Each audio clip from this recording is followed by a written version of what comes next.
Hola, buenas noches a todas, todos y todes. Les doy la bienvenida a Apuntes, que es Apuntes, un ciclo de conversaciones en donde estudiantes y egresadas de las universidades de teatro de la UNAM, platicamos, lanzamos preguntas a próximos colegas y a profesionales del teatro en México.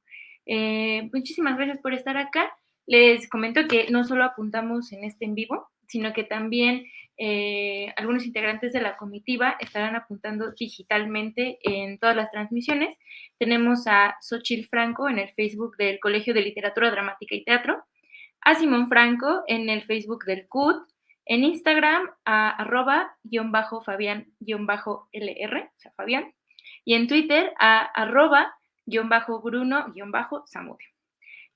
Muchísimas gracias por acompañarnos otra vez. Lamentablemente, el día de hoy, Arisbel Morel Díaz no nos puede acompañar por situaciones de trabajo. Pensábamos que, bueno, reflexionábamos que durante la pandemia era bien fácil dividir el cuerpo en muchas pantallas y en muchos lugares, pero pues ahorita ya en estos momentos no nos es posible. Aún así, Arisbel estará presente en esta conversación de alguna forma. Y el día de hoy tenemos apuntes sobre teatro y primeras infancias. Y para ello tengo el enorme gusto de platicar con Michelle Guerra, una que, para quien no la conocen, es directora, pedagoga, gestora, promotora y productora teatral, directora general y artística del colectivo Teatro en Espiral, fundadora y directora, junto a Raimundo Garduño, de la Semana de Teatro para Niñas y Niños Baja California. Ya apareció en pantalla. Hola Michelle, ¿cómo estás? Hola, un gusto platicar contigo hoy. Muchas gracias. Pues nos emociona mucho tenerte aquí, sobre todo por la importancia de este tema y que a mi parecer, al menos en las escuelas, está, pero como algo que no es parte como de la currícula, ¿no? Es como algo que se hace en algún momento de la carrera, pero a mí me parece muy importante que hablemos pues de primeras infancias, de teatro para bebés y todas sus implicaciones también con derechos culturales y política. Y para empezar, te tengo la pregunta, que si recuerdas la primera vez que fuiste al teatro, ¿cuántos años tenías? ¿Qué pasó?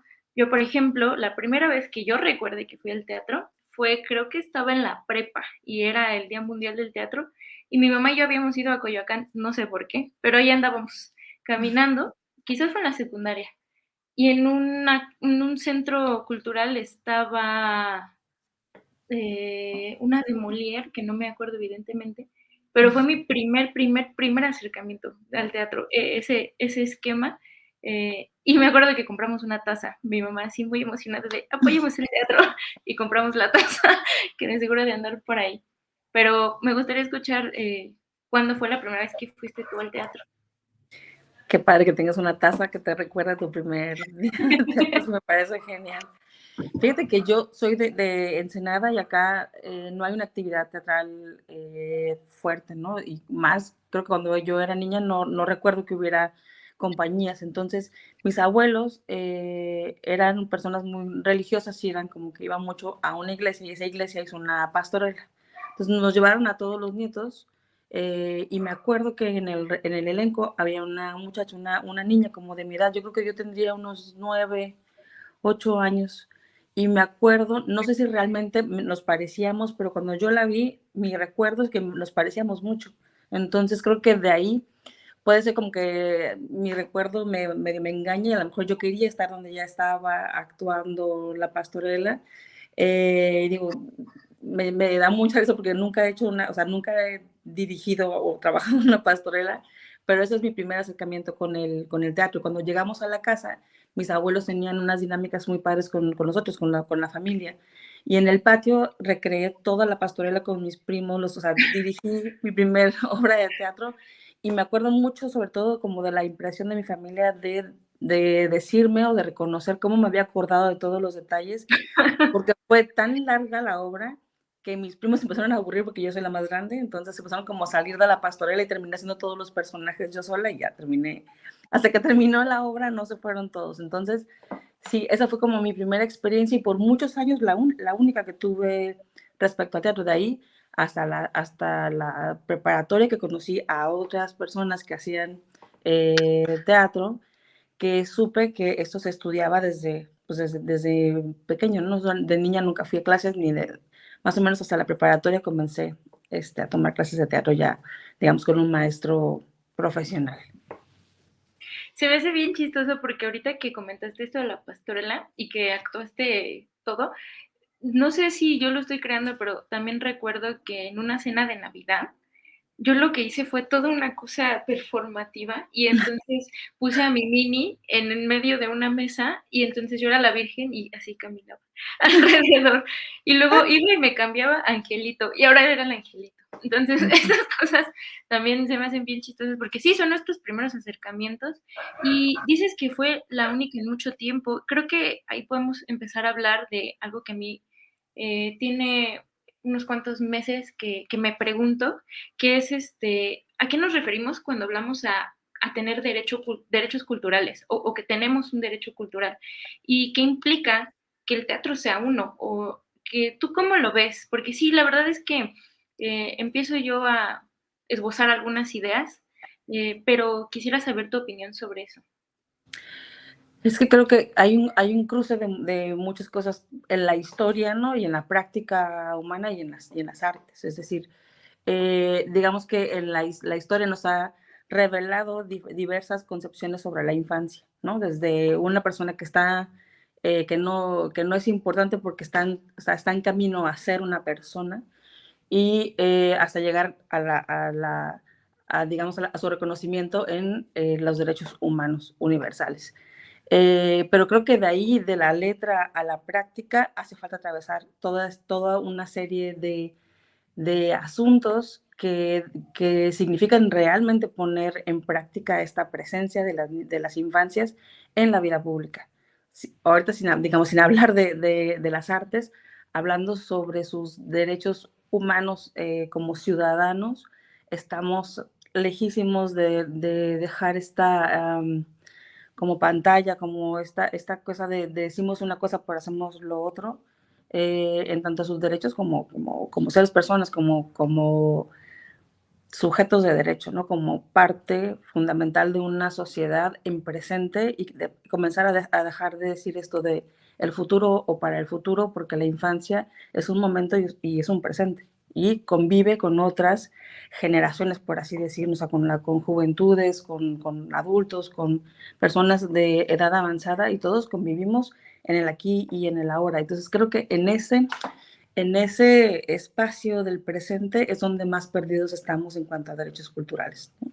Porque pensamos que todo lo que hacemos es para el futuro, entonces no importa tanto lo que hagas, o sea, la calidad de vida o el acompañamiento en el presente, porque todo es para después, cuando crezca, cuando sea grande, cuando sea un adulto, cuando sea, ¿no? Cuando exista. Y por ende, o sea, los derechos culturales, si vamos a un teatro y vemos algo muy sencillo, muy burdo como la butaquería, te das cuenta que no está hecho para las niñas y niños, ¿no? No caben, no alcanzan a ver, están demasiado lejos.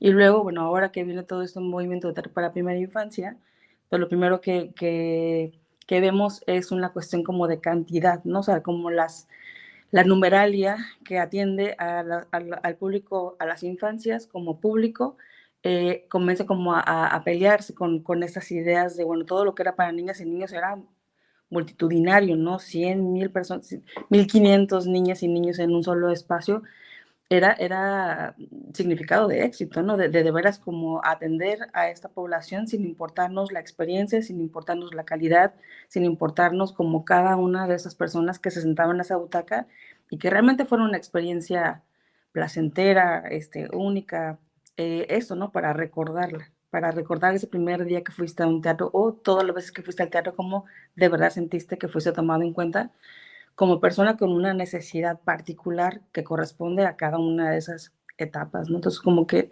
hay muchas esferas que juegan al mismo tiempo que nos hacen pensar como, bueno, ya no nada más en el arte como el hecho, en el encuentro de las infancias con el teatro, con la danza, con los museos, con la música, sino a las infancias con el encuentro del mundo adultocéntrico con el que tienen que convivir día a día. Ay, sí, Me estaba acordando de mis clases de teatro para niñas en el colegio con Marcela Castillo. Ay, no sé si se escuchan las motos que van pasando. Y justo abordábamos que mientras se planteaba que las niñas, los niños, las niñas son futuros adultos, se invisibilizaba toda esta etapa de desarrollo y todas sus necesidades e implicaciones. Y esto que hablas de que es el presente, ¿no? O sea, ¿qué pasa durante ese presente y qué tanto nos sirve pensar más bien, o no nos sirve más, sobre todo, proyectar el futuro, ¿no? Creo que son esas acciones que se hacen en el presente en donde pues se está transformando la vida, porque algo que yo pienso es que así como decimos, ay, alguna vez fui niño, ¿no? Y es como algo banal, no pensamos que las niñas, los niños y los niñes en un futuro, o más bien, no, porque así no es, ya están formando parte de la sociedad, que son personas en desarrollo, que tomarán decisiones en lo, no sé, en lo legal, en lo gubernamental, y que también tienen que tener como, hay que considerar esa experiencia que está sucediendo, ¿no? Y esto de ser tomado en cuenta lo vamos a hablar más al ratito con lo de las implicaciones que conlleva hacer teatro para niñas y niños, pero también es diferente. Evidentemente es diferente la experiencia y el proceso creativo de el teatro para niñas y para niños y niñas. Y yo pensaba también con lo que decías de esta agencia para transformar el mundo que se sitúa en los bebés, en las infancias. Eh, ¿Cómo tú ves este concepto, esta idea, ¿no? De qué formas, porque sabemos que están transformando el mundo, porque están en la existencia en el mundo, ¿no? El hecho de que un bebé pueda, no sé, agarrar algo y tirarlo, pues ya están modificando el mundo de alguna forma, o que una niña pueda ver al cielo y hablar de algo, ¿no? O sea, y decir qué piensa, esos ya son pequeños actos que a mi parecer pues es tomar esa agencia, ¿no? Están tomando esa agencia en su entorno. Pero, ¿tú qué piensas de esto que te planteo? ¿Y cómo se lleva, cómo se considera en el teatro para bebés e infancias? Mira, esa pregunta es súper interesante que me la hagas porque justo ahora mismo en Acitej Internacional tiene un programa sobre artistas en resistencia, por así traducirlo. Y yo pertenezco a Small Size, que es una red europea y mundial de grupos que trabajan para primera infancia desde las artes escénicas. Y justo en la comisión en la que yo estoy ahora, estamos escribiendo un artículo sobre los niños como agentes en la práctica del teatro para los primeros años. Y es muy curioso porque el equipo que se está conformando tienen, hay filósofos, sociólogos y artistas, vaya, en la práctica que estamos iniciando, vaya, todavía este proceso, pero veíamos que en todos los países se da esta pregunta, ¿no? O sea, como, ¿por qué hacemos teatro para niñas y niños a partir de su nacimiento, ¿no? Digamos que probablemente, y no lo sé, nadie del hospital se va a mover a una función de teatro, ¿no? Pero es un número que habla de inclusión, es decir, no sabemos a partir de cuándo, o sea, si a partir de los 15 días, de los 20 del mes, tú quieras ir al teatro, pero cuando estés lista, puedes asistir con tu niño pequeño, ¿no? Incluso esta palabra de bebés, creo que cada vez lo estamos usando menos, pensando que la etapa en la que tú nombras a un niño, una niña, un bebé, es mucho más corto que el término de primera infancia. Tú dile a un niño o una niña bebé a los 3 años y te va a refutar, te va a decir, yo no soy, porque aparte es como hasta les duele, ¿no? Pues yo ya estoy grande, soy una niña, un niño grande, no me digas bebé. Sin embargo, como que todavía el término se utiliza para nombrar el teatro que se hace para niños de 0 a 3 años. ¿Cómo cambia la vida de una familia con la llegada de un integrante más, ¿no? No solamente cambia y transforma nuestra casa, la atmósfera, la energía, cambia nuestros cuerpos, nuestra forma de mirar el mundo. Creo que nos volvemos más saludables, ¿no? En el sentido de que todo lo que hacemos es mucho más sano, nos preocupa, preguntamos, procuramos que todo lo que está cerca de esa nueva persona sea lo mejor, ¿no? La mejor calidad. Nos volvemos, creo que, mejores personas. Yo nunca he visto una mamá o un papá que cuando está en ese momento está así como contento, leyendo, preguntando, o de hecho hasta no aceptando consejos porque quieren tomar sus propias decisiones acerca de cómo crear a esa persona que ha llegado a sus vidas, ¿no? Obviamente, pues el tiempo, todo empieza como a tomar su justo medida, valor, y vamos como ajustándonos a la vida, al ritmo de vida, a regresar al trabajo, a que la familia se comporta de una manera, que vive en una ciudad con tal comportamiento, que vive en una colonia donde hay tales cosas. Entonces, creo que nos vamos como ajustando, pero siempre en la crianza de les hijos convive no solamente lo que tu decisión, sino el contexto en el que vives, el contexto en el que tú procuras que tengan tus hijas y tus hijos, lo que le acercas, o sea, vean de contenidos de televisión, si no ven televisión, si tienen tabletas, si no tienen tabletas, si tienen juegos de mesa, si vas como a sobreestimularlo porque crees en la estimulación temprana que va a ser como un genio de tu hija a tu hijo, o le vas a dejar comer lodo, jugar o sea, como que hay decisiones súper importantes en este periodo de vida desde la crianza que, que están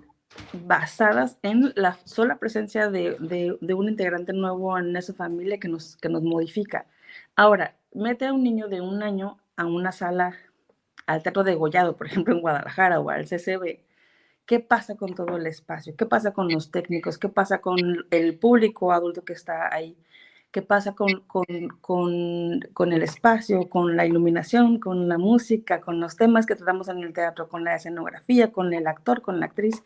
Todo se modifica porque tenemos que hablarle a ese ser que modifica nuestro trabajo. Es decir, seguimos haciendo teatro, sigue habiendo escenografía, iluminación, seguimos estructurando una dramaturgia escénica con palabras, sin palabras, hay música, o sea, todo, digamos, todo el aparato escénico está ahí tal cual, pero está siendo modificado por quien nos mira. Y esa persona quien nos mira necesita y requiere cosas diferentes, ¿no? Siempre hablo de este ejemplo y me da mucha risa, pero no encuentro uno mejor.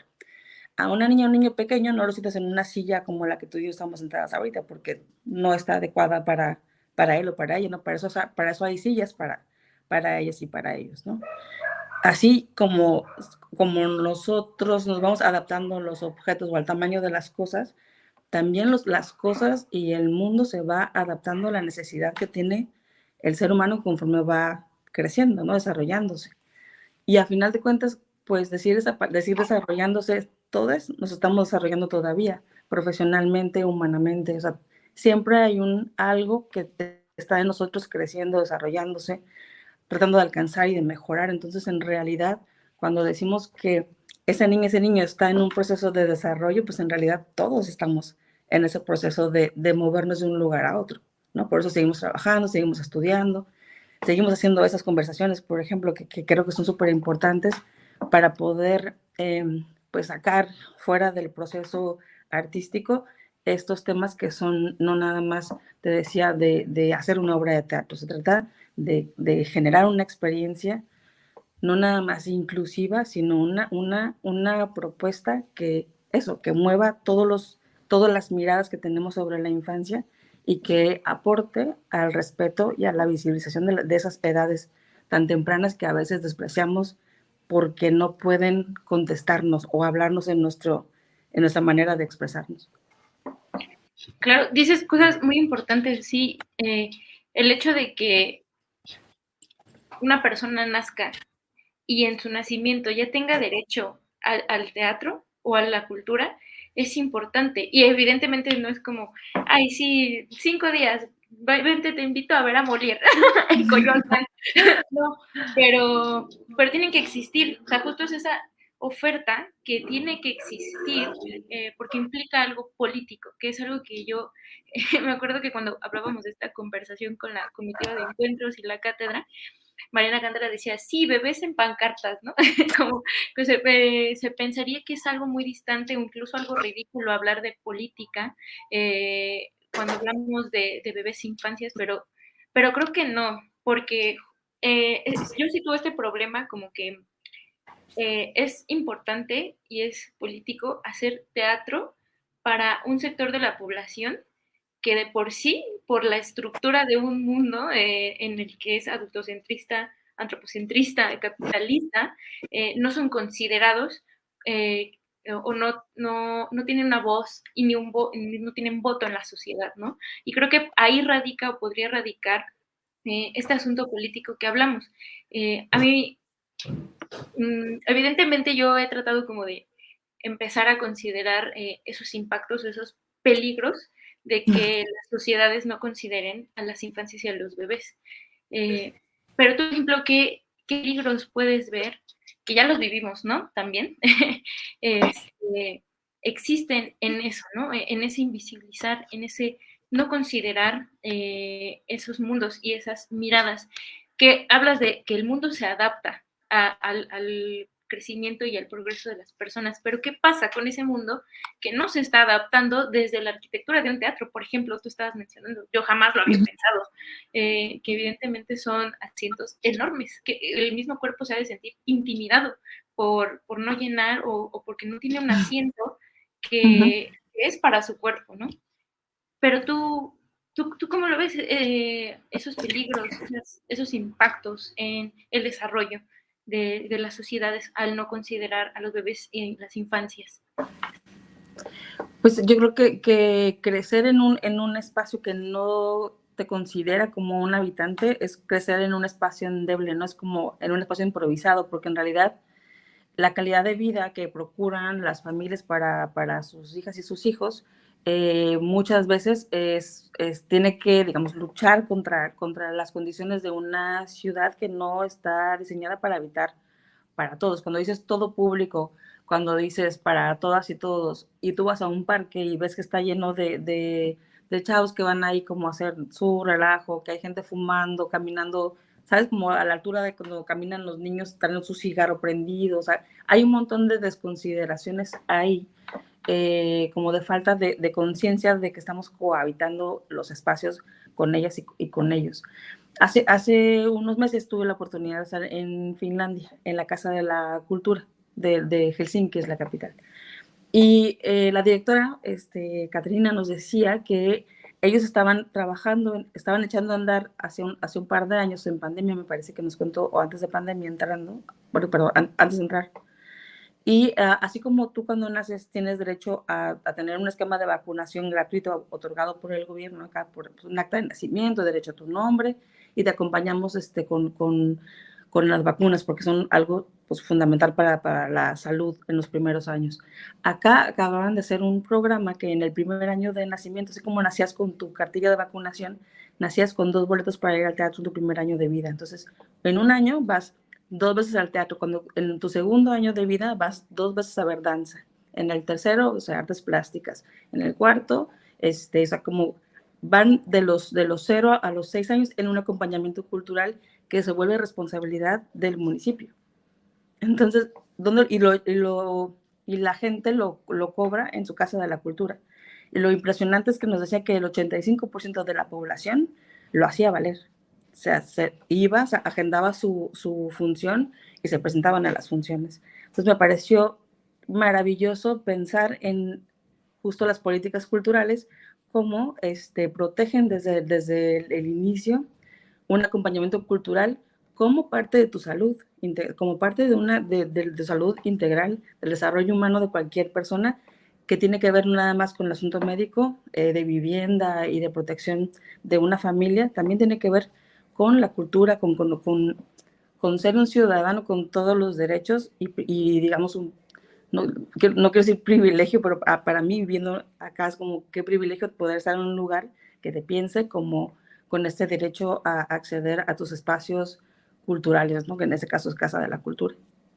Pero, por ejemplo, hablar de política es de transformar esos espacios y de saber cómo utilizarlos, digo, porque no se me hace algo tan complejo de establecer, pero tendrías que pensar en las infancias como esto, o sea, en acciones concretas, no nada más como en decirlo, ¿no? Tienen derecho a acceder a espacios culturales, sí, ¿y dónde está la oferta?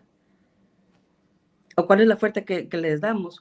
Y bueno, podemos revisar carteleras en todos los teatros y vemos lastimosamente lo que se cree que es para niñas y niños, desde el consumo o desde las niñas y los niños como consumidores, ¿no? Como consumidores, y ahí sí, como pensamos en las familias que, claro, van a querer llevar a sus hijos al teatro, los van a llevar a ver todos los monos que reconocen de televisión, lo que ellos creen que son cosas de calidad, porque, bueno, o sea, ahí tenemos que comenzar a revisar qué es la calidad, qué es entretenimiento, ¿no? O sea, hay muchos factores que se atraviesan por ahí, pero creo que empieza por determinar a qué tienen derecho las niñas y los niños y dónde está esa oferta cultural a la que tienen derecho, a quién le corresponde, vaya, generar esos espacios y digamos, vincular a quien hace la oferta con el público.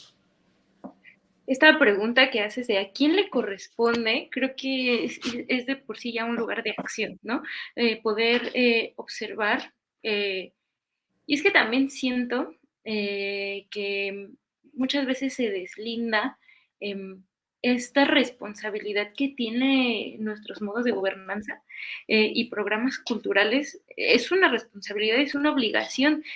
Arisbel hacía esta pregunta de cómo se vincula el teatro para primeras infancias y el derecho a la salud en nuestro país en comparación de otros países, que prácticamente ya la contestaste, adivinaste, pero yo lo que pensaba sobre esta pregunta es que el derecho a la cultura, por más que históricamente pensemos que está muy alejado de las necesidades humanas, pues tiene que ver con un bienestar integral, yo pensaría. Y hablar de bienestar es hablar de comunidad, de salud, de cultura también, ¿no? Y de comida incluso, y es como esa meta que tenemos en las sociedades, a mi parecer, o en estas nuevas formas de pensar la sociedad o las comunidades, que es alcanzar ese bienestar para todas, todos y todes. Que sí, yo muchas veces pienso, bueno, ¿cuándo llegaremos a ese, en un sistema tan injusto? Pero yo pensaría que en el camino de alcanzar ese bienestar, de hacerse preguntas de a quién le corresponde, quién tendría que estar haciendo esto, cómo yo puedo participar en mis casas de cultura, son esas pequeñas conquistas, ¿no? Y evidentemente mencionas tú que al hacer teatro para niños involucra el transformar la mirada que se tiene sobre infancias y los bebés. Yo hablo mucho, distingo, ¿no? Bebés y primera infancia, infancia intermedia. Es muy complicado como justo, bueno, a mí me parece de repente que abordar todos los términos, pero sí, creo que esa es para mí una diferencia vital y fundamental de hacer teatro, como teatro para adultos, jóvenes, adolescentes también tienen, ¿no? Pero llamemos teatro a cosas como estas que pensamos que son para todas, todos y todas, y al final no, y hacer teatro para bebés e infancias, que hay un compromiso muy explícito y me parece que desde su práctica es importante reconocer que hacer teatro para infancias y para bebés es transformar la mirada, la perspectiva que se tiene. Que esto me lleva a la pregunta de que, pues, ¿cuáles son esos caminos creativos para llegar a ese teatro para bebés e infancias? Porque a mi perspectiva o lo que yo pienso es que no son los mismos, ¿no? En esta experiencia yo hablo mucho de esta experiencia que tuve en clase de teatro para niñas hace un semestre, que yo me di cuenta que era completamente diferente y que era la materia más difícil que yo había tenido en la carrera. Y no lo digo así como deliberadamente, porque implica muchas cosas, ¿no? O sea, es leer de pedagogía, de psicología, de desarrollo emocional, de educación, de leyes también, ¿no? De filosofía, de historia, y de repente se piensa que no es tan difícil, ¿no? Que solo es poner títeres y canciones del tin, tin, tin, del xilófono y ya la armamos, ¿no? Pero no, creo que hay más implicaciones muchísimo más serias y hay un rigor, por supuesto, involucrado. Pero a la hora de pensar en hacer una puesta en escena, ¿cuáles son esos caminos que tú, por ejemplo, llevas en tu práctica? ¿Qué piensas sobre eso? Mira, antes de contestar la pregunta, quería contar algo que nos decías sobre la pregunta anterior que hiciste. En la pandemia nosotros hicimos, bueno, o concretamos con Secut, con el Centro Cultural Tijuana, el Encuentro Internacional de Artes Escénicas para los primeros años Infancia, Territorio de Paz. El primer año que cuando lo acordamos no se pudo porque justo pateó la pandemia y tuvimos que cancelarlo. Se pasó al próximo año. Y en una plática que tenía con Bianca Santana, que es la directora, me hizo este comentario de, me gusta mucho que la primera actividad de la sala que se abra sea para niños y niños, porque para mí significa que primero que para nadie se abrió para las niñas y los niños de primera infancia, que son quienes más tiempo han quedado, como pues, bueno, los primeros en guardarse, los últimos en salir, porque bueno, la economía y todo es muy importante, pero las niñas y los niños, claro, resintieron tantísimo esa parte y luego pensábamos en que ese encuentro significaría para muchas y muchos el primer evento público al que asistirían, o sea, encontrarse con otros pequeñas, otras familias, otras mamás que salen así como de estar, porque es difícil, no nada más por no es una cuestión de convivencia, es las niñas y los niños están hechos para andar, ¿no? En los espacios, en la naturaleza, para correr, trepar y demás. Y a mí, digo, yo no me sorprendió como de Bianca, pero me sorprendió de una funcionaria, ¿no? O sea, como sí dije, bueno, claro, ella es una persona súper consciente, trabajadora, siempre ha trabajado con niñas y con niños, pero de una institución tan grande como Secud, sí me sentí respaldada como parte de algo y que no era nada más un evento más. Cuando yo la escuché a ella decir, me da como sentido hacerlo así, entonces dije, esto está cambiando.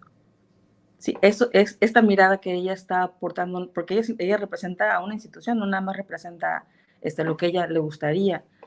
Entonces significó decirle a quien era el gerente de artes escénicas, Pablo Den, que tenía que reunir a todo el equipo y que teníamos que platicar con todos y con todas de cómo era recibir a niños pequeños en el Centro Cultural Tijuana.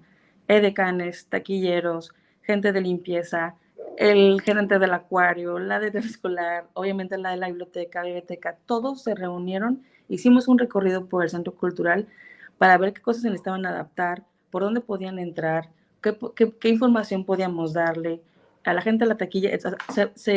Digamos, abrazó el centro este espacio, pero no nada más recibió el evento como muchos de los que han recibido, sino era totalmente consciente de que iban a recibir por primera vez esa cantidad de público.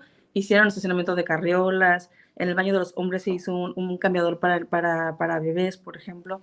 Son transformaciones muy importantes de un espacio público que cuando tú entras a un baño de hombres y ves un cambiador para bebés, dices, ¿cómo? Los hombres también entran al baño con sus bebés y los cambian. Que digo, no tiene nada que ver con el teatro, tiene que ver con lo que te dice el espacio de que todo está transformándose y que es bienvenida, ¿no?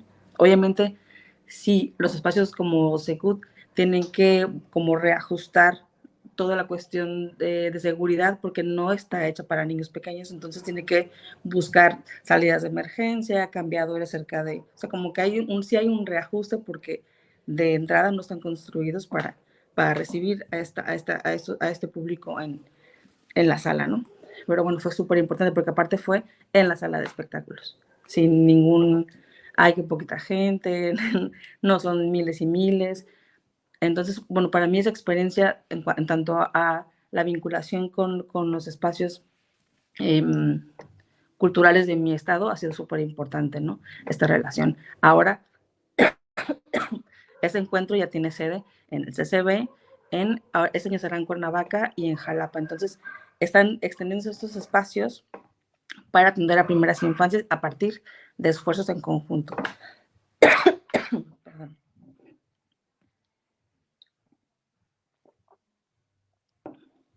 Y bueno, repíteme la pregunta, que creo que me emocioné mucho hablando del otro, pero creo que era muy importante también decir que hay muy buenas experiencias en esto también. Sí, no te preocupes, y me haces pensar en algo que también hay que empezar a cuestionarnos qué hacer.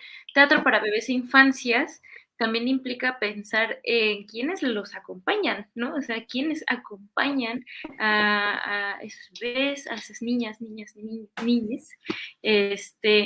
y que evidentemente, vuelvo, el concepto que decías de que el mundo se tiene que adaptar, En principio el mundo se diseña pues justo para un adulto, un hombre, casi podemos decir que sí, pero que ahora hay que redoblar, no, retomar o tomar los esfuerzos para ahora adaptar el mundo para este sector de la población y también esto de atender la experiencia, que la experiencia empieza desde el momento en que llegas a la sala, ¿no? Al estacionamiento, a la taquilla y esto que mencionas de la funcionaria y de cómo transformó, pues sí, me acuerdo mucho de algo que hablábamos, creo que en un apunte pasado, que si tú cambiabas tu manera de pensar sobre un asunto, tu manera de hacer también se va a transformar.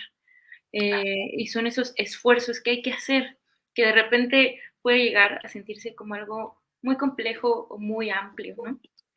Pero creo que sí es bien necesario considerar que no es solo chamba de las mamás, de los papás, de las maestras de primaria, de los maestros de kinder, ¿no? También es de altos mandos, ¿no? O sea, de ahí arriba, no sé, de muchas personas, porque también esto que decías, un espacio que no considera a los bebés y a las infancias, es porque también hay personas que no los consideran, que están habitando y cohabitando con este sector de la población. Pero también quería hablar de eso que me deslumbró tu respuesta, perdón. Y la pregunta era que cuáles son los caminos creativos que emprendes tú en tu práctica para, pues, justo llegar a las funciones, a las obras de teatro para bebés e infancias, en un sentido de este momento de preproducción, de producción, son los mismos que, no sé, una obra comercial, que ya habíamos hablado de ello, pero tú, ¿cómo lo vives? Eh, Aquí digo, la única diferencia es que no tengo un texto como cuando buscas un texto para montar, ¿no? Que no soy dramaturga, entonces por lo general toda mi producción para niños grandes siempre es de alguna dramaturga o dramaturgo, entonces es como el proceso este de pues, tener el texto, leer, analizar y comenzar como de ahí desmembrar todo lo que va a suceder con el trabajo. Acá inicia con un tema. Casi siempre tengo como, pienso en, bueno, para empezar tengo que decir que el teatro para mí siempre habla de cómo vivimos, ¿no? El teatro siempre va a hablar de cómo viven los seres humanos, punto. Entonces pienso en relación a ese concepto o a esa premisa, qué es lo que vive un niño, una niña de 3 meses, de 4 meses, qué es su día a día, qué es lo que explora y experimenta. Digo, es súper complicado decir, bueno, se despierta, come, o sea, no sé. Pero piensa, ¿no? Pienso en qué es su cotidiano, qué puede el teatro compartirle del mundo para que esto sea la misma experiencia o una experiencia como la que vivimos nosotros cuando vamos a ver una obra de teatro que nos mueve, que nos hace pensar, que sentimos algo extraordinario, vaya.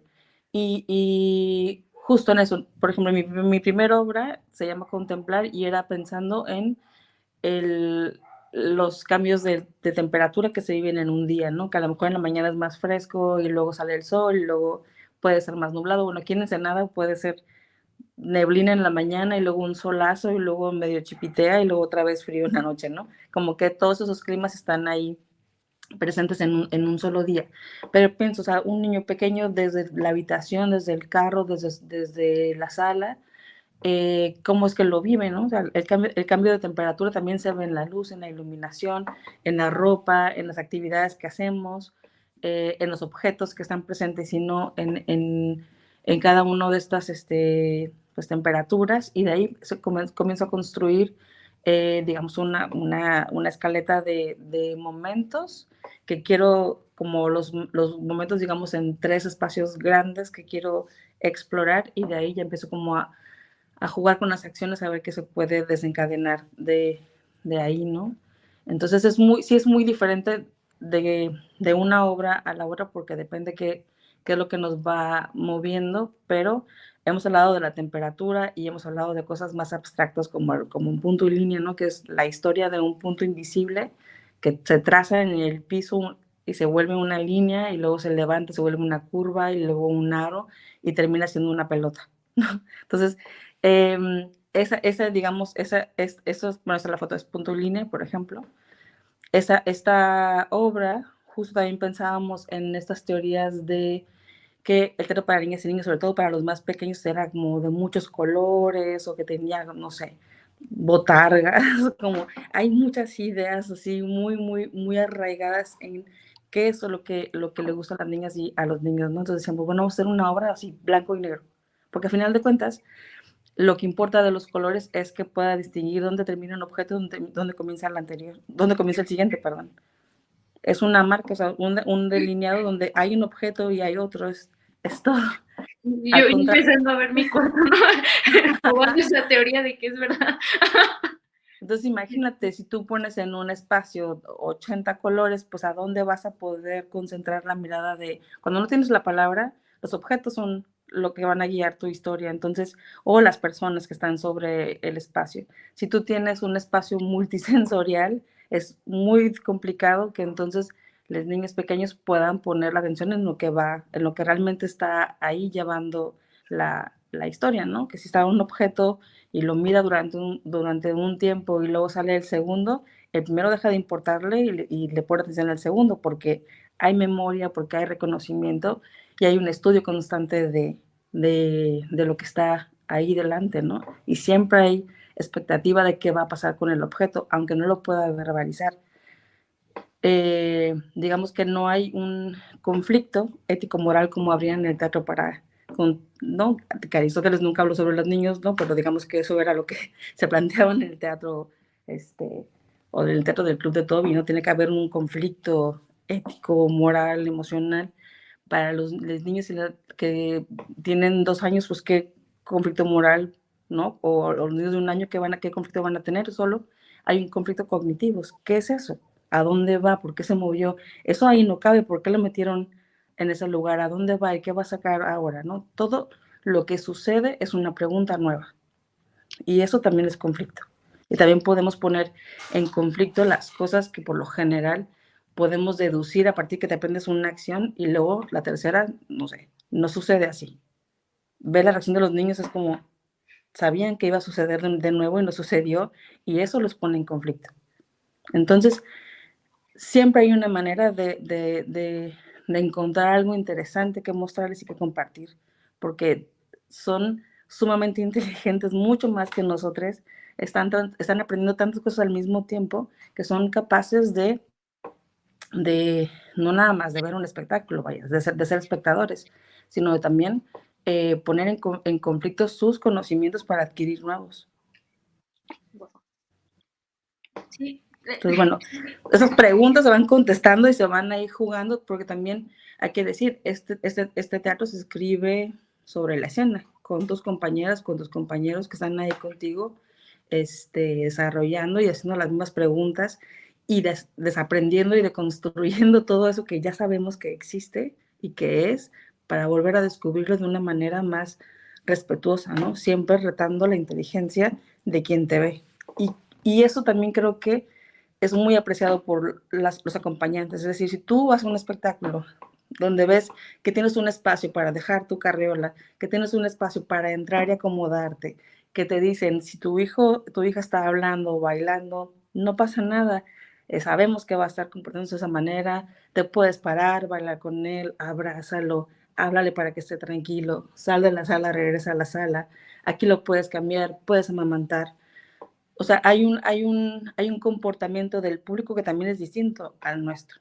Sin embargo, también hay mucha gente adulta que entra a esos espectáculos y espera que estén los niños callados, o que no estén haciendo ruido, o que no se levanten, o que la obra trate sobre algo más educativo. ¿Cuál es la moraleja? ¿Por qué no hay cuentos aquí clásicos? ¿Por qué no pusieron la Caperucita? Siempre hay ese tipo de comentarios porque siempre habrá otro adulto que quiera cuestionar pues lo que él o ella cree que le gusta a las niñas y a los niños, o cómo deben comportarse, porque él está ahí intentando disfrutar del espectáculo que no está hecho para un adulto. O sea, que preguntabas que cómo piensan los adultos, pues no, porque tendrías que hacer otro tipo de teatro.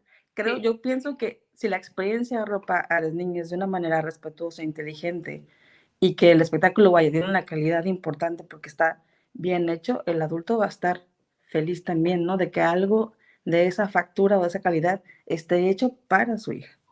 claro. Sí, entonces, pensando en estas cosas que tenemos que tener en cuenta o que recuperamos, eh, identifico que es esta observación del entorno, o sea, nuevamente o retomar ese observar el entorno, explorar estas posibilidades. Y a mí eso no sé, me suena a juego, como a retomar el juego de alguna forma, que podría ser algo que nos puede ayudar a la construcción de obras para bebés e infancias, porque tú decías, no tenemos la palabra no es como que signifique muchísimo, o más bien como la construcción de ideas con la palabra, no es algo que pueda ser lo más interesante para el teatro de bebés e infancias, sino esto de los objetos y las personas. Hablabas de conflictos cognitivos, ¿no? ¿Cómo aparece un objeto o cómo se hace un objeto en otra cosa, ¿no? Y siento también que si retomáramos ese juego o ese explorar, encontrar, descubrir a partir del juego, siento que hasta en montajes como de adultos podría haber otras riquezas también,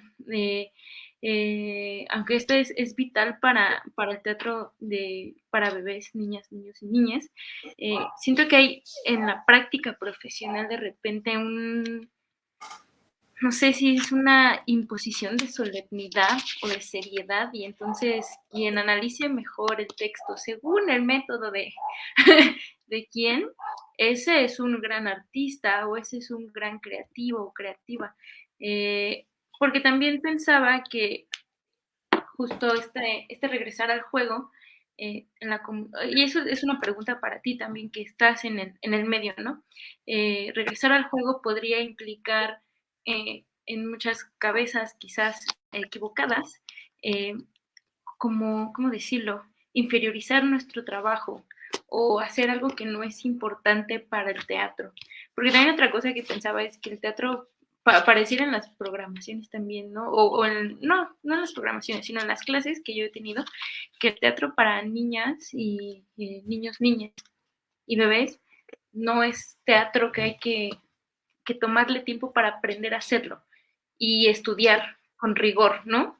Y entrar a talleres, entrar a cursos. Eh, pero ¿cómo es eso? ¿Cómo es existir en la comunidad artística mexicana, mundial, eh, cuando practicas, cuando haces teatro para infancias, para bebés? Eh, ¿Crees que esto que yo estoy pensando que vivo en la escuela es cierto cuando se va al lado profesional? Ay, son como 4 preguntas o 5. Perdóname, perdóname. No, o a lo mejor son como varias respuestas. Mira, es que es un camino muy, muy loco y entre también que se mezclan cosas de que soy mujer y que soy mamá y, no, a veces me preguntan mucho, por ejemplo, yo no que evito decir cosas del teatro en relación con mi maternidad, pero es tanto ya el manoteo de, claro, es mujer, tiene una hija, hace teatro para niños, ¿no? Incluso me acuerdo mucho de una entrevista que alguien me hizo que quiero mucho, cuando mi hija nació, me pidió que saliera a cuadro con la niña súper bebé en los brazos y me dijo, ahora que eres mamá, tienes más responsabilidad de hacer teatro para niños y es como me acuerdo que como no hubo una práctica, me la preguntó y yo, o sea, entiendo de dónde venía y digo, eran hace 16 años, ¿no? Eh, pero me acuerdo que me resonó la pregunta así como de, híjole, o sea, quisiera no contestarla respecto a mi maternidad, porque eso es algo mío que yo vivo y claro que quiero un mundo mejor para ella y que mi trabajo me va, o sea, como que pensé en estas cosas y ya no me acuerdo ni qué contesté, pero me acuerdo que me quedé resonando con eso, ¿no? Entonces, a partir de ahí puedo contarte varias cosas que he sentido que no tienen nada que ver con lo que yo hago, pero que las quieren poner ahí, ¿no? De que si soy mujer, de que si soy mamá, de que si soy virgo, o sea, no sé, como que hay muchas cosas que no tienen nada que ver, porque a final de cuentas, haría teatro para niños y haría teatro para primera infancia porque conecta conmigo y creo que uno va encontrando su espacio en el teatro, pero sí me ha tocado sentir o que me manden a espacios que no son aptos, ¿no? Aquí está el teatro, pero tú vas al patio, ¿no? Porque es para niños, es como de, ¿por qué, no? Y ahí, en estas experiencias, comienza como en mi persona, esta idea de decir, no me voy a presentar en el patio, ¿por qué? O sea, mi obra está hecha para la sala de espectáculos y ¿por qué no me vas a permitir entrar con mi público ahí? Entonces empecé a darme cuenta que, claro, una idea súper arraigada de que a los niños se les tenía que dar esos espacios al aire libre, como, no sé, dije, ¿por qué en el sol? ¿Por qué en estas condiciones? ¿Por qué entre el ruido? ¿Por qué? Entonces comencé como a negarme a muchas esas presentaciones y entonces comencé a tener que defender o argumentar por qué no me quería presentar en esos espacios, ¿no? Y creo que durante toda mi carrera he perdido mucho trabajo por esa actitud, ¿no? De decir, no lo voy a hacer, porque no es digno, porque no está padre, porque no debe ser y no sería congruente con mi trabajo, ¿no?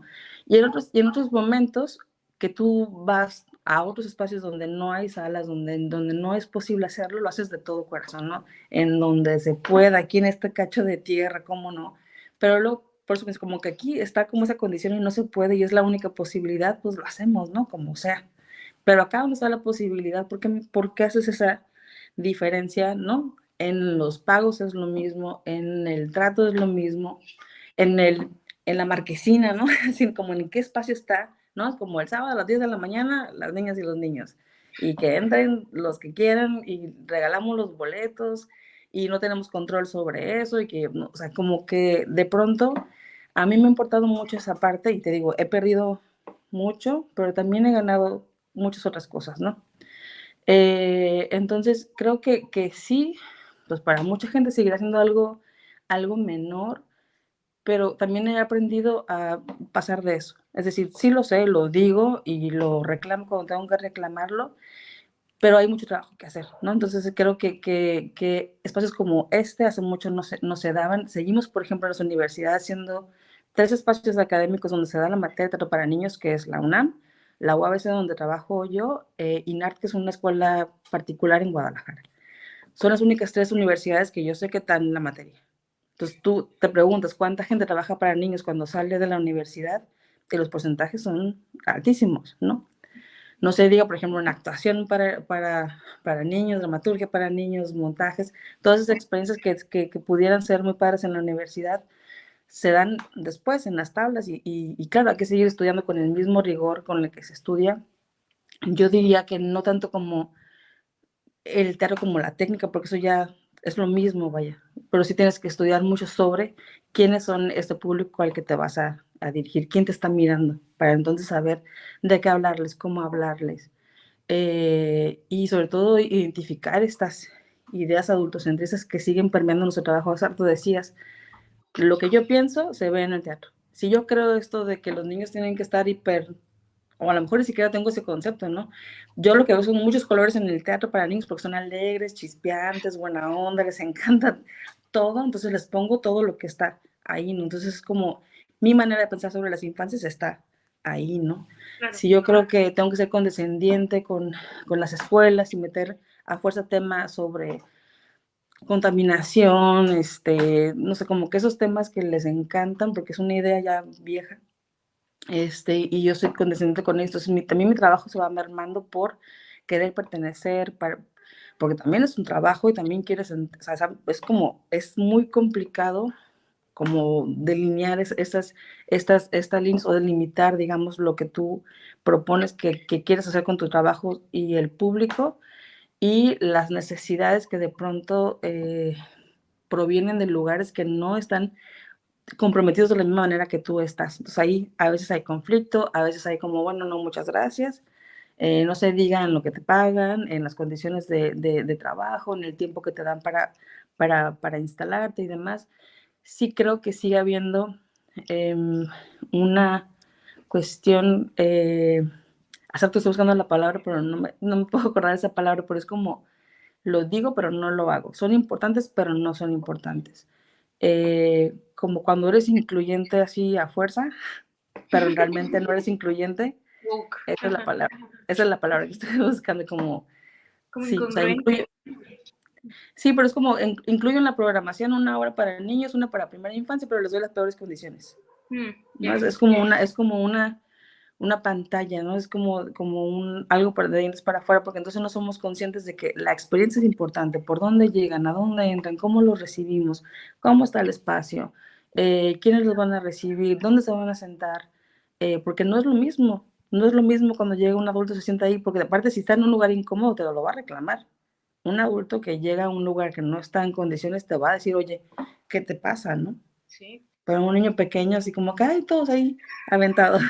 Entonces es muy complejo porque abarca la manera de pensar del público que elige ir a tu obra, no quién te contrata, dónde te contratan, y infinidad de cosas, ¿no? Ahora, primera infancia que puedes atender a muy poco público al mismo tiempo, pues se vuelve todavía peor, porque ¿cuánto cobras por una función que puede atender solamente 60 personas? No, perdón, 30, porque los niños no cuentan. Entonces, aunque son 60, ellos cuentan 30, ¿no? Son 30 lugares dobles, pero siempre pensamos en términos de los adultos. O te Claro. preguntan, ¿los niños pagan? Entonces, sí, sí pagan. Es como, a veces ni siquiera es como por cobrar, sino por visibilizar. Son 2 boletos, 2 personas, ¿no? Sí. Esas partes son súper complicadas como del sistema en el que nos movemos. Sin embargo, te digo, hay 2 caras de la moneda, o sea, el cielo y el infierno, porque hay aliadas, que están metidas en esto con quienes hacemos trato para primeros años, y aparte hay redes como Vincular, que también es una red a la que pertenezco, en la que tengo eh, compañeros, compañeras valiosísimos que pensamos juntos en todo esto, lejos de las cosas estéticas o de cómo trabajamos, si está bonito, está feo, trabajamos mucho en pensar cómo mejorar nuestros espacios de trabajo, cómo mejorar la calidad del trabajo, cómo presentarla, cómo pensar mejor juntas, cómo generar espacios donde podamos compartir con otras y con otros y cómo apoyarnos entre nosotros, ¿no? Vincular ha sido también una, una, una red en la que donde estoy yo están todos mis compañeros y donde están ellos también estoy yo. Entonces, estos fortalecimientos por fuera de la institución o por fuera de estos clubs de Toby donde yo digo, esto es teatro, esto no es teatro, nos ha permitido pasar de eso. No es como, no me voy a preocupar por contestarle a alguien por qué lo que yo hago es teatro, es como ponerme a explicarle a alguien por qué un niño de 1 año es un ser humano presente, aquí y ahora, como no tengo por qué, ¿cómo le voy a demostrar? Y eso me lo dijo una compañera de Bélgica, ¿no? Que estaba viendo mi tesis, porque hice una maestría en arte sobre contemplar, que fue mi primera obra para primera infancia, sobre el proceso metodológico o una propuesta metodológica. Y ella me decía, pero ¿por qué tienes que contestar? Sí, o sea, ¿por qué tienes que decir en tu tesis si esto es teatro o no es teatro? Aquí tiene 20 años sucediendo. Entonces me decía como que me dijo, es ridículo, se me hace ridículo tener que decirle a alguien que un niño tiene derecho a ir al teatro. ¿Por qué? Es como de, claro, ¿por qué el presupuesto se va a usar en niños pequeños? Porque sí, porque es público, porque es también para ellos, se tiene que generar oferta para poder reclamar ese derecho a la cultura que tienen, si no, ¿cómo funciona? Oye, y creo que aclaras y recalcas mucho que también en quienes practican las compañías, los colectivos que hacen teatro para niñas y bebés, también hay una exclusión, ¿no? Y hay una invisibilización de ese trabajo. Y yo pensaba, es bueno, escribí aquí, hay dignidad en el teatro para niñas y bebés, o sea, hay que exigir esa dignidad. Y pienso que es importante, bueno, yo lo identifico igual porque ahorita ya estoy en la escuela, ¿no? Pero a mí me parece que desde ahí tendríamos eh, que remarcar esa importancia, ese trabajo digno, esa complejidad, ese rigor, ¿no? Creo que Al menos pienso que algunas cosas del panorama profesional teatral sí se pueden, o sea, sí se siembran en la escuela, ¿no? Y muchas veces tenemos la buena fortuna de encontrar maestras que sí lo hablan, ¿no? Pero muchas veces no. Eh, y sí, me quedo pensando mucho esta exclusión que hay dentro del medio profesional. Y bueno, tenemos una pregunta de Ari. Ari va a apuntar a distancia poniéndonos su pregunta en un video y justo desde la comitiva de encuentros y de apuntes, invitamos a quien tenga una pregunta sobre algún tema que quiera hacer, pues que nos lo envíen en un video de 30 segundos en posición horizontal, ya saben, no selfie, selfie no, así horizontal, y que lo puedan mandar a el correo de la cátedra de audiovisuales, se llama audiovisuales@catedrabergman.unam.mx. Es una nueva estrategia o manera que estamos invitando a nuestro público, a apuntar a distancia. Entonces, si ustedes en este momento, por ejemplo, que estamos platicando con Michelle, se les ocurre una pregunta, una inquietud, un apunte, pueden mandarlo a este correo y lo vamos a proyectar. Pero en este momento le toca apuntar a distancia a Ari. Entonces, Memo, si me haces favor de poner la pregunta 2 de Ari, por favor. Es una pregunta que manda. Hablando de teatro para primeras infancias, nos daba muchísima curiosidad saber cómo las realidades corporales de tus futuros espectadores y espectadoras influyen en tu proceso de creación escénica, ya que para otros teatros solemos pensar que el cuerpo es uno, es masculino y es mucho más rígido, que debe de soportar las exigencias del hecho escénico. ¿Cómo influye en tu ser creadora una corporalidad mucho más libre y menos condicionada por estímulos sociales? Bueno, ahí tuvimos a Ari, que me encanta que es una pregunta que justo estamos hablando.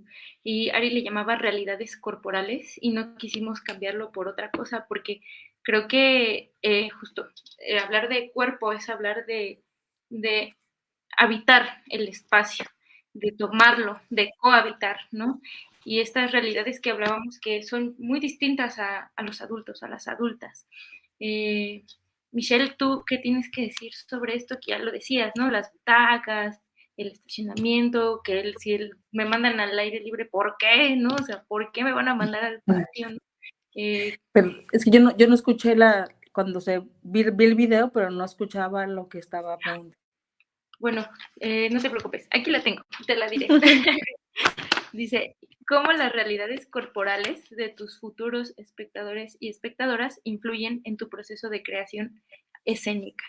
Hablando de que pensamos que el público ideal o el espectador ideal es un cuerpo de adulto, hombre, que pasivo, ¿no? Incluso estático, obediente, ¿no? Que esto es todo lo contrario en el teatro para infancias y bebés. Pero, Pues, ¿cómo lo ves tú? el lenguaje primordial de los niños pequeños es el cuerpo, la energía también, porque no nos olvidemos que primero la percepción de los bebés, ahora sí, es la energía del otro, es aprender la sensación del cuerpo de mamá, la energía, la voz, la manera en la que habla, que es muy, muy suave. Los objetos que se mueven o los cuerpos que se mueven delante de él tienen que tener, o para percibirlos de una manera más atenta, pues tienen que tener cierta velocidad, porque también el músculo del ojo, vamos a decirlo así, también está adaptándose a la luz, al movimiento, a los cuerpos, a la bidimensionalidad primero y luego a la tridimensionalidad de los objetos, lo que está animado, lo que no está animado, un universo sumamente, pues hay muchas cosas al mismo tiempo. Entonces, cuando trabajas para niños pequeños, primero tienes que saber que sus cuerpos están cerca del espacio y que no hay una obstrucción alrededor que no le permita ver en primera fila. Ahora sí que todos tienen que estar en la primera fila porque es difícil como poner un cuerpo de un papá, por ejemplo, una mamá que está adelante y poner a un niño atrás que está como intentando ver. Por eso también es muy importante el aforo de una obra para primera infancia. ¿no? Porque entonces, pues, ¿cómo puedes poner capas y capas y capas de o filas y filas de público? Sí, cada vez que están más lejos es más complicado poner atención en lo que está en el espacio, porque, bueno, hay butacas, hay cortinas, hay lámparas, hay otra gente, y entre más lejos estás, pues más atención puedes poner sobre otras cosas que no son el espectáculo. Entonces, el cuerpo de los niños tiene que estar cerca del espacio y el cuerpo de quien está, del performer, pues tiene que tener este idioma del cuerpo en el espacio muy, muy claro, porque es con lo que va a desenvolverse en la escena y contar la historia, ¿no? Con sus movimientos, con la calidad de sus movimientos, con la energía que está sobre el espacio, que es también pues una tesitura del actor que se logra en el espacio en relación a la historia, a la cercanía con el público y que se va pues aprendiendo con la experiencia. Claro, esto del idioma del cuerpo, que estos últimos años creo que hemos escuchado de este regresar al cuerpo y a las sensaciones y cómo está viviendo el cuerpo, el entorno. Y me parece muy lindo que ese sea un primer punto de partida, porque lo decía antes, ¿no? Creo que también como que rebota, ¿no? De pensar en estos públicos, en este público, también se va a la práctica, bueno, a la construcción escénica, ¿no? Incluso al equipo de trabajo. Y creo que eso no hay que perderlo de vista, y ya lo hemos mencionado muchas veces, es cambiar el modo de operar, o sea, el modo de operación que conocemos en la escuela de repente se va a transformar y se va a modificar, justo por todo esto que hablábamos de que el mundo se tiene que adaptar y entonces el teatro y su práctica también tiene que adaptarse. Yo creo que pues todos conocen esta palabra de juego que es play, ¿no? En inglés. Es lo mismo o sea, es a su vez con lo que no hay una diferencia en la técnica. El actor sigue estando ahí dispuesto a jugar. Creo que la actuación, cuando revisas las teorías de la actuación, al final llegas a lo mismo. Es el cuerpo que reaprende la intuición de estar con su ser en soledad en un espacio. Es, es esto, es estar en un lugar. Acá creo que lo que sí cambia mucho es que no vas a interpretar a un personaje. Aquí es muy importante como esta cosa de estar, simplemente estar. Y aquí, por ejemplo, entre bailarines y actores sí apuntaría muchas diferencias, porque el actor de pronto está acostumbrado a tener muchísima información acá sobre el personaje que está haciendo, o hay una cuestión con el comportamiento del público, ¿no? Hay para ambos. Y el cuerpo del bailarín o de la bailarina está acostumbrado a pensar desde el dedo gordo del pie hasta en el cabello, y a veces aquí sí yo he visto como que hay mucha más facilidad para un bailarín o una bailarina entrar, y que para los actores, actrices, muchas veces la experiencia es un avance, pues, en el trabajo para primeros años. Sí, a veces creo que queremos como sobreactuar o hacer caras a los niños, como cuando estás en presencia de un bebé, un niño pequeño, que quieres como jugar con él, hacerle caras, sonreír de más, estar demasiado como presente. Creo que esa presencia se tiene que también que regular y permitirle estar como desconectado y luego conectado y volverte a conectar con él, ¿no? Desde la presencia del cuerpo. Sí, justo hay un comentario. Bueno, voy a pasar a leer los comentarios, que hay dos, igual para que los podamos abordar. Natalie Pro dice estar presente, justo sobre esto que estamos hablando, ¿no? Estar presente. Y también Mabel Vázquez Suárez nos comparte. En el caso de mi estado, realmente es una experiencia nueva la que viviremos. Y digo viviremos porque la compañía está trabajando un proyecto para bebés por primera vez. Nos hemos encontrado con muchas dudas por resolver, desde la adecuación del espacio teatral hasta las dudas de los papás acerca del espectáculo mismo y si en verdad se puede llevar a los bebés al teatro y cómo deben actuar ante el espectáculo, tanto ellos como papás como los mismos bebés.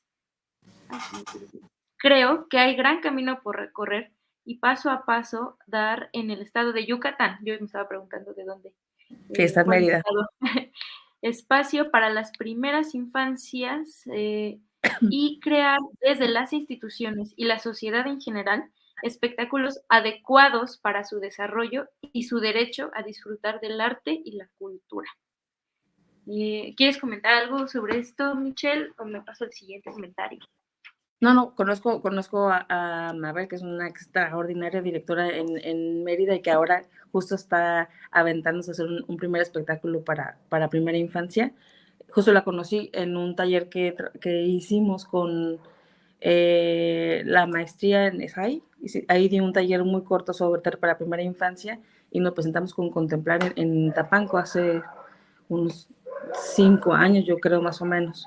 Y sí, hay estados, por ejemplo, ahora que he estado colaborando con otras compañías donde los espectáculos para primera infancia, pues lo mismo, o sea, tocan otra vez todo esto de los espacios, los funcionarios, el público, cómo atender al público, generar protocolos para atender al público, por ejemplo, que eso es súper importante, tener protocolos de atención al público y esos mismos protocolos se van como reorganizando y replanteando hasta que quede más claro, porque también, bueno, ideas sobre lo que va a suceder en el espectáculo hay muchísimos, ¿no? Hay papás, mamás que creen que van a entrar a un espectáculo interactivo porque no pueden todavía o sea, o no les es clara la idea de vas a ir con tu hija, con tu hijo y va a ser un espectador.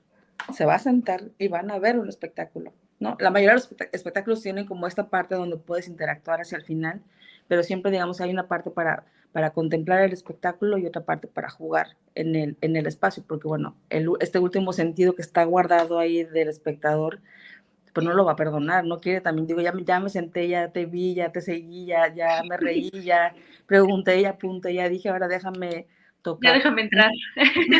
No es una regla, vaya, no es una regla porque a veces también vemos espectáculos que al final tienen como espacios muy forzados para interactuar. No siempre suceden, pero cuando pueden suceder son muy interesantes porque siempre te das cuenta ahí cómo cada niña elige lo que más le interesó del espectáculo. Sí el piso, sí los objetos, sí el performer, sí estar ahí, moverse o hacer lo mismo que hizo el performer, sí, imitarle. Es muy interesante porque ahí sí ves cómo se diversifican los intereses en la mismo grupo de niños que acompañó, por ejemplo, el montaje. Te das cuenta también qué es lo que necesita el evolucionar en tu espectáculo. En Contemplar nos pasó algo muy padre, porque teníamos en los bambús unos patos escondidos. Entonces, ahí aparecen 3 patos de diferentes tamaños, ¿no? Los saca del bambú y los pone en el piso y, bueno, juega con ellos. Y al final, en la primera función, nos dimos cuenta que varios niños fueron a buscar más en los bambús. Entonces, claro, o sea, como ya aparecieron 3, creen que van a encontrar más. Y bueno, ahí tomamos la decisión de comprar unos patos de plástico chiquitos y meterlos ahí. Entonces son ese tipo de modificaciones que hicimos, porque claro, los niños nos dijeron que estaban esperando y queríamos decirles, sí, tenías razón, adentro de los bambús están los patos. Es como, son maneras de que transforman tu trabajo cuando les observas. Sí, y se escucha, también se atiende, porque están modificando el espectáculo, ¿no? Claro. Hay una foto, me parece que es de Contemplar, en donde está un niño en escena con la actriz y la está viendo desde la escena, desde la Desde la escenografía. escena.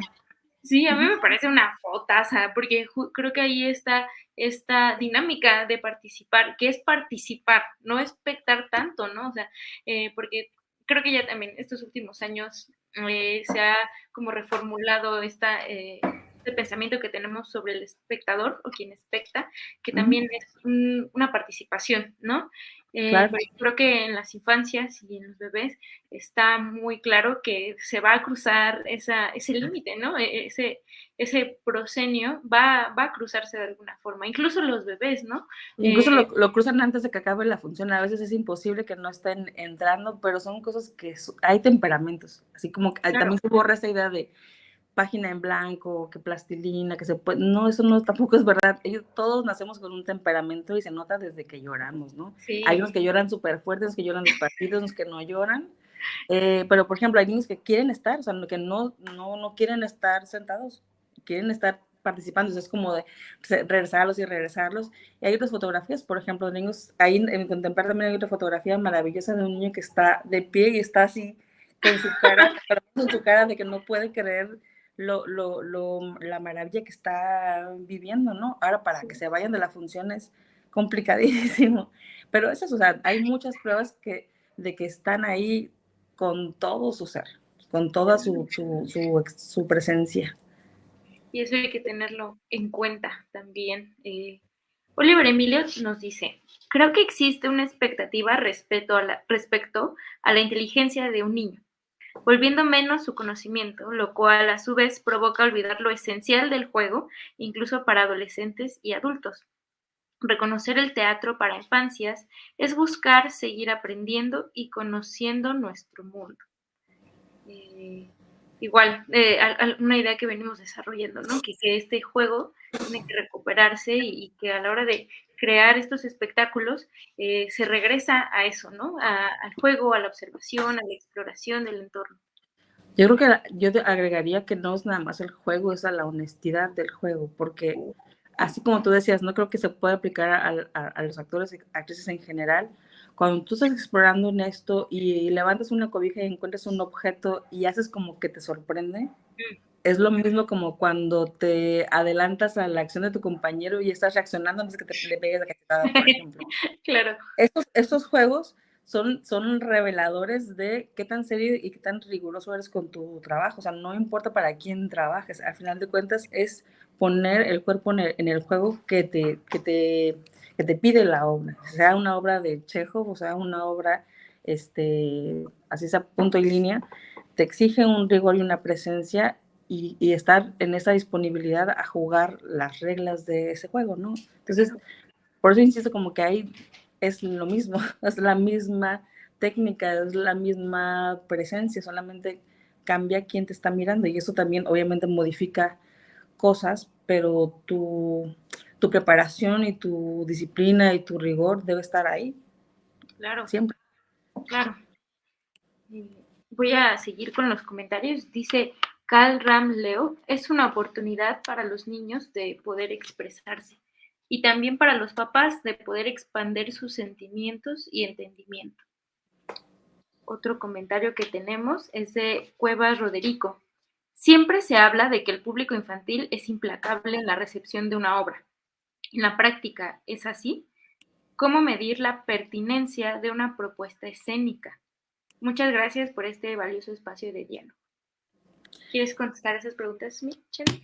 Sí, yo también creo que eso es un comentario ya muy desgastado de que son el público más difícil, el más honesto. Hay cosas que cuando duran mucho tiempo como en el discurso me parece como que las tendemos a repetirlas así nada más y puede que sí, no, para mí es el público más importante en el sentido de que es el público para el que yo trabajo, ¿no? Pero así como es importante tú como espectadora, yo como espectadora, para quien hace esa obra de teatro, para mí me va el alma pues en cada uno de esos proyectos porque me da la oportunidad de revisar tantas prácticas, ¿no? Personales como comunitarias, como institucionales, que a mí me ponen en un estado como de placer, de curiosidad, de querer seguir haciendo más por esto. Aquí, por ejemplo, los niños entre los 0 y los 3 años no son un público que podamos catalogar, porque incluso entre esa misma faja etaria, te puedes dar cuenta, pues está el bebé que está dormido, ¿no? Ya se queda dormido, o está nada más mirando y no tiene como mucha interacción o reacciones, o se ríe, o pone más atención, o se voltea, o quiere comer. Y hay otras que en cuanto empiezan a reconocer los objetos, les gusta nombrarlos, apuntar cada cosa que conocen, la quieren nombrar porque es placentero decir, yo conozco ese objeto, yo conozco ese objeto. Y luego hay otros que son narradores, ¿no? Ay, va a darle de comer al pato, porque entonces va a ir para allá su hermana, ¿verdad? Entonces todo el tiempo están, porque tienen esta necesidad o esta facilidad, ¿no? De explicar lo que están viviendo y también es placentero cuando uno puede expresar sus ideas ahí. Hay quienes quieren bailar, hay quienes quieren tocar el objeto.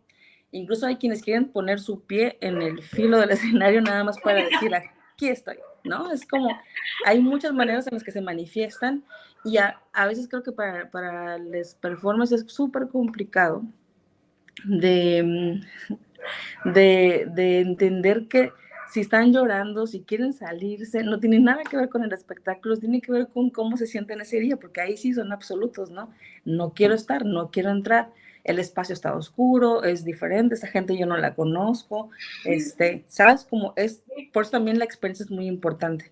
Si yo pongo alrededor de la experiencia de la entrada al espacio, eh, apretado, no tengo dónde salirme, no puedo ver, no puedo estar desde otro lugar viendo para irme como acercando poco a poco. Tenemos que considerar muchos posibles comportamientos. Digo, no se puede todo porque no podemos conocer como individualmente a cada persona que va, porque a veces no son los niños, son los papás. Si el niño está llorando y le dices, puedes verlo acá, en lo que te adaptas, o puedes ir acercando, puedes entrar y salir, prefieren irse a veces, porque no quieren que su hijo esté llorando toda la función. Hay quienes su hija está llorando a todo pulmón y se quedan en la función, toda la función, aun cuando se dan cuenta que no quiere estar ahí y que todos están como volteando a ver a la niña que está llorando, porque bueno, los niños tienden como a hacer, como a querer como voltear a ver quién está llorando porque algo está pasando, ¿no? Se preocupan y se quedan ahí en la función, o sea, no hay como un estándar ahí del público. Lo que sí puedo decirte es que en las reacciones de los papás y de las mamás se ve inmediatamente cuando no esperaban que sus hijas y sus hijos estuvieran atentos. Siempre hay una comunicación ahí donde dicen, mira, está callado, o me dicen, ¿no? No se movió en toda la función, es muy inquieto y estuvo todo el tiempo ahí, me dijo no sé qué, o sea, hay una sorpresa, por eso te digo, a pesar de no pensar en los adultos cuando es un espectáculo para primera infancia, siempre van a agradecer descubrir que su hija y que su hijo es un espectador y que tiene amplias posibilidades de estar en un lugar y contemplar, ¿no? Claro. Y hay una pregunta sobre eso. Bueno, hay un comentario antes. Dayana Borges dice, qué bonito todo lo bello que comparten. Les invitamos a seguir nuestra página Oveja Negra Teatro para el espectáculo de pop. Entonces, ahí De también hay una Mérida. recomendación. Y Leti Moore dice, ¿qué reacciones tienen los adultos que les acompañan? ¿Les involucran de una forma especial en cada obra, aunque no esté dirigida a ese público? Yo creo que con las facilidades el primer, digamos, como derrumbe del adulto es cuando le dices, estamos esperando que los niños se expresen y que hablen, no se mortifiquen, no los vamos a sacar de aquí. Es como así como de, no, de verdad. No, yo creo que de entrada la invitación de entrar a una sala de espectáculos a la que nunca puedes entrar con tus hijos es ya extraordinaria, ¿no? Llegar y que tengas los espacios y que veas que la obra está hecha para ellos, porque no es lo mismo una obra para todo público, porque a veces tendemos como eso, como es para todo público, ok, la puede ver todo el mundo, pero no está hecha para niños y niños de 0 a 3 años, como no hay una acotación ahí de espectadores, que es muy importante de hacer, porque no es lo mismo cuando te das cuenta cuando pasan a jugar, por ejemplo, al espacio, un niño de 6 meses está apenas sentado ahí, ¿no? Y si tienes un niño, no sé, ya de 3 y medio, de 4, pasa corriendo, saltando, o sea, como que la manera de explorar el mundo y el espacio es totalmente diferente. Entonces también tienes que tener cuidado con esas acotaciones de los públicos para que entonces la experiencia sí se presentara para todos, porque si no, entonces se empiezan a salir todos los bebés del espacio para que los niños que van acompañando al público puedan jugar. Entonces ahí es difícil, es muy complicado hacer estas como especificaciones, ¿no? Que luego por ahí los niños grandes como que cuidan a los pequeños, también se da también esto, pero hay quienes les gana el juego y la emoción de estar ahí. Entonces, sí existe, digamos, a través de lo que tú haces por las niñas, una atención a esos adultos que buscan espacios para estar y convivir con sus hijos, ¿no? Como una opción, pero pero el espectáculo no es para los adultos. Desde su construcción, ¿no? O sea, desde su planeación y Sí, su, sí. y su El lenguaje, lenguaje. claro que está padre, la factura está padre, la escenografía y demás, pero no tiene un conflicto, una historia que atrape a... Pero también creo que lo sencillo también es muy atractivo para todos, ¿no? Volver a ver el mundo con esa magia, con esa impresión o de la primera vez, ¿no? De ver lo que sea que veas como con detenimiento y con ese desprendimiento de, ¿no? Como que sacar un momento el aire y ponerlo en el espacio con todos los recursos que te puede dar el teatro, puede ser también un momento para tocarte, ahí Claro. donde se te olvidó toda esa parte. Sí, claro. Y que también pensaba en estos espacios cómodos. Hay una discusión que se ha dado mucho en redes sociales, que es estas personas que no toleran a los niños y a los bebés en los aviones, en los restaurantes, ¿no? Que eso Oh, termina sí. siendo discriminación, evidentemente, pero también pensar pues, cómo se sienten esos mamás, esos papás, de que si no es bienvenido su hija, su hijo, entonces ellos tampoco, ¿no? Y creo que Ujú. el teatro es un espacio muy noble para establecer este espacio cómodo de gozo también, evidentemente para las infancias y los bebés y sus Exacto. acompañantes. Tenemos otros comentarios y dice, Calram Leo, es buscar lo genuino en la reacción de los niños. Marta Toriz, un abrazo a Marta Toriz, mi maestra de Fundamentos de Teatrología, dice, muchas gracias por ayudarnos a salir del adultocentrismo. Ojalá se multiplicaran las Michelle Guerra. Ok. Jacobo, Jacobo Núñez nos pregunta, ¿dónde podemos tener acceso a bibliografía para la creación escénica dirigida a primeras infancias o alguna recomendación teórica? Uy, mira, yo diría, por ejemplo, si sigues la red vincular, de pronto por ahí siempre tenemos una agenda y recientemente acabamos de presentar la red Miradas México, que es una red mexicana de creadores y creadoras de teatro para infancias y juventudes. Ahí siempre van a encontrar como qué se está haciendo, qué estamos haciendo y por ahí, por ejemplo, en Vincular, que ya tenemos más tiempo, tenemos una revista, hacemos preguntas como abiertas al público, por ahí, digamos, en las notas, en el blog de Vincular, pueden ver lo que las mismas compañías de la red han estado elaborando. Estamos preparando un diplomado en Vincular también para trabajar en esos procesos para primeros años. Desde la Coordinación Nacional de Teatro y la universidad en Argentina, por ejemplo, ya se hizo la diplomatura binacional de teatro para infancias y juventudes.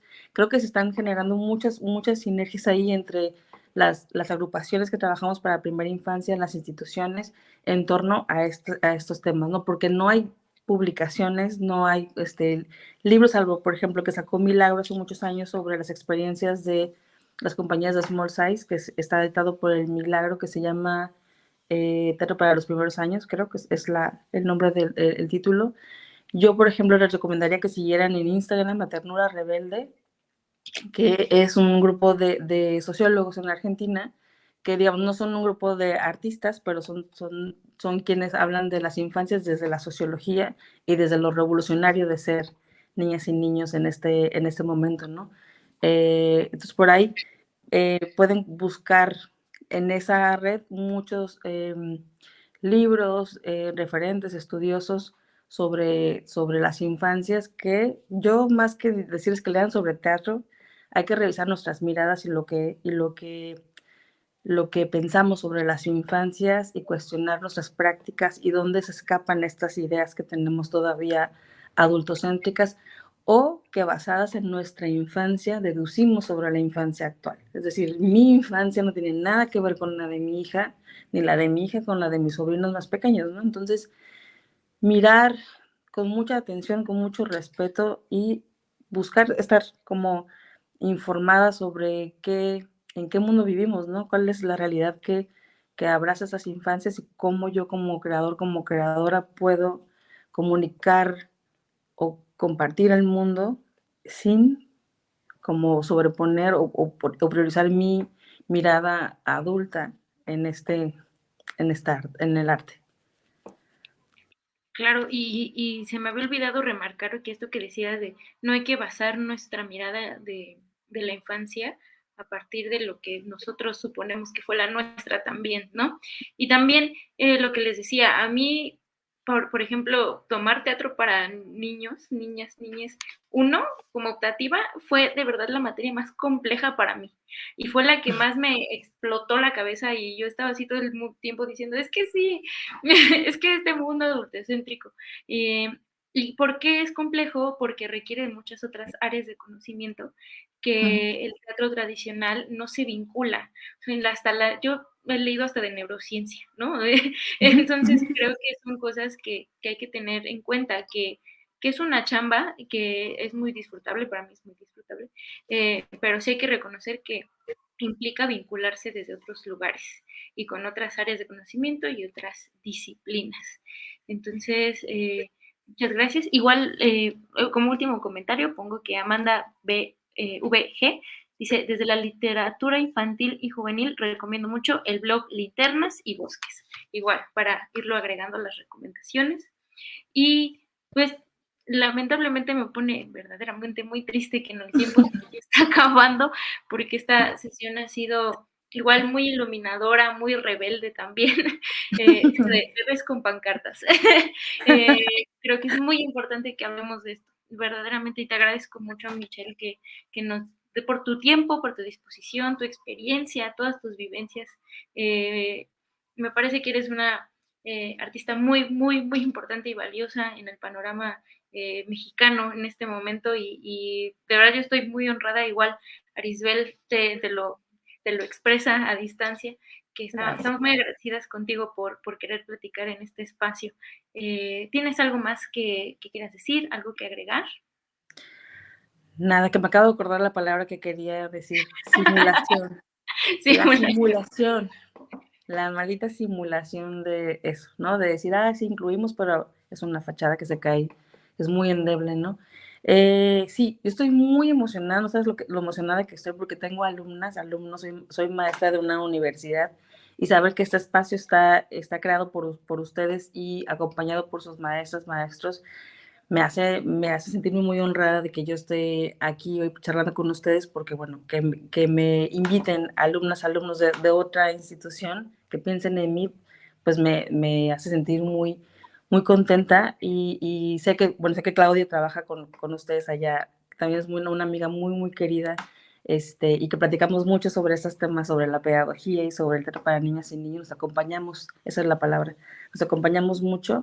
Felicitarles por el espacio, ojalá que esto sea un ejemplo para muchas universidades y que este espacio pues tenga muchos, muchos años más y que a ustedes les dé herramientas para continuar en esta profesión tan hermosa, pero compleja y que está bueno que tengan como todas estas habilidades para poder no solamente dedicarnos a hacer teatro, sino también a pensar el teatro que hacemos y conocernos, ¿no? En diferentes puntos de la República. Creo que la pandemia nos ha regalado esta posibilidad de conectarnos a través de este aparato y que sirva de algo que se quede acá para que uno se acuerde de lo que dijo, pero también a falta de esas publicaciones por las que preguntamos mucho, que quede esto como material de trabajo, así como los nombres de otras personas que hacen y que ustedes puedan seguir investigando, como Teatro del Vacío, Susana Romo contra la Deriva, Natalie Pro, que está en Chihuahua, y muchas compañías que están ahora trabajando para primeros años,